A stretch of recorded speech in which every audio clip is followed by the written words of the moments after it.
নমস্কার প্রিয় দর্শক বন্ধুরা, মিষ্টির রন্ধনশালায় আপনাদের সবাইকে স্বাগত। আজকে বানাবো ওলের তরকারি। ভিডিওটা ভালো লাগলে লাইক, কমেন্ট এবং সাবস্ক্রাইব করার অনুরোধ রইল।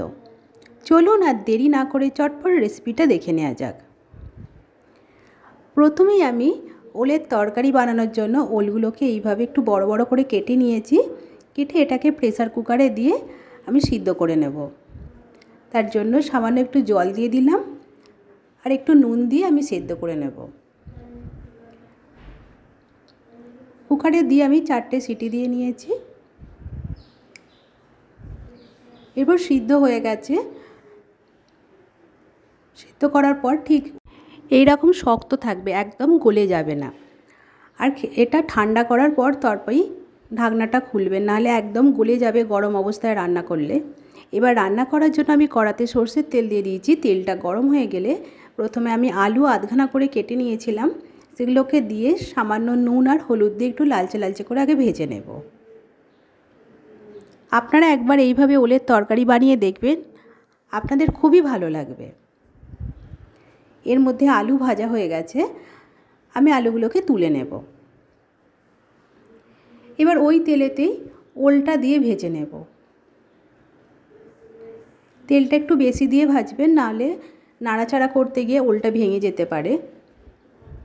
এক পিঠটা হয়ে গেছে, এবার অন্য পিঠটা এইভাবে উল্টে দিয়ে ভেজে নেব। ওলটা ভাজলে একটু শক্ত শক্ত হয়ে যাবে আর খেতেও ভালো লাগবে খুব। ভাজা হয়ে গেছে, এবার তুলে নিলাম। এবার ওই তেলেতেই একটা তেজপাতা, শুকনো লঙ্কা আর একটু গোটা জিরে ফোড়ন দেব। ফোড়নটা দিয়ে একটু নাড়াচাড়া করে নেব। তারপর এর মধ্যে দিয়ে দেব পেঁয়াজ কুচি। আমি এখানে 2টো পেঁয়াজ কুচি করে নিয়েছিলাম, দিয়ে দিলাম।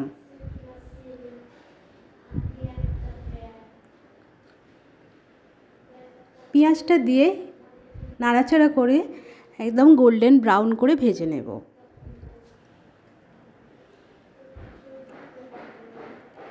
পেঁয়াজটা ভাজা হয়ে গেছে। এবার এর মধ্যে দিয়ে দেব হাফ চামচ রসুন বাটা আর হাফ চামচ আদা কাঁচা লঙ্কা বাটা। আপনারা অবশ্যই ঝালটা আপনাদের পরিমাণ মতন দেবেন।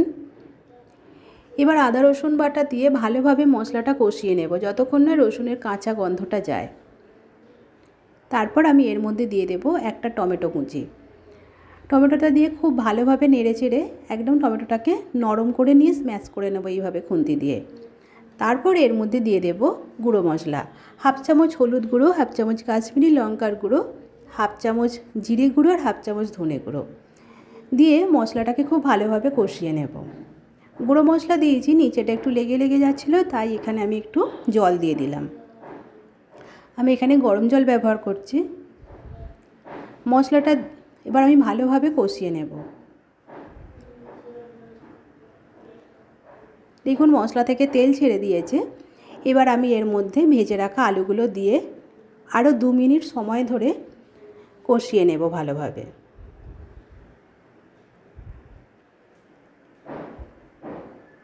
আলুটা কষানো হয়ে গেছে, তারপর এর মধ্যে ওলটা দিয়ে একটু নাড়াচাড়া করে নেব। তারপর এর মধ্যে দিয়ে দেব গরম জলটা।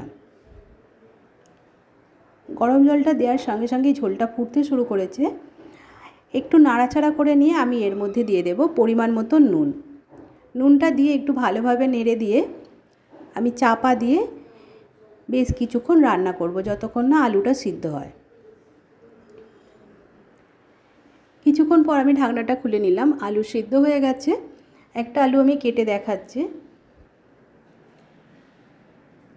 এই সময় আমি টেস্টটা ব্যালেন্স করার জন্য এর মধ্যে দিয়ে দেব হাফ চামচ চিনি। চিনিটা দিয়ে আমি এটাকে আরও একটুখানি ফুটিয়ে নেব। দেখুন এইভাবে টকবগিয়ে ফুটিয়ে নেব। তারপর গ্যাস বন্ধ করে গরম মশলা ছড়িয়ে দিয়ে আমি চাপা দিয়ে স্ট্যান্ডিং টাইমে আরও 10 মিনিট রেখে দেব। তারপর দেখুন আমি একটা পাত্রে ঢেলে নিয়েছি। কালারটাও হয়েছে দুর্দান্ত আর খেতেও হয়েছে অসাধারণ। আপনাদের যদি আমার এই রেসিপিটা ভালো লেগে থাকে তাহলে প্লিজ একটা লাইক দিয়ে দেবেন আর কমেন্ট করে অবশ্যই জানাবেন এই রেসিপিটা আপনাদের কেমন লাগলো।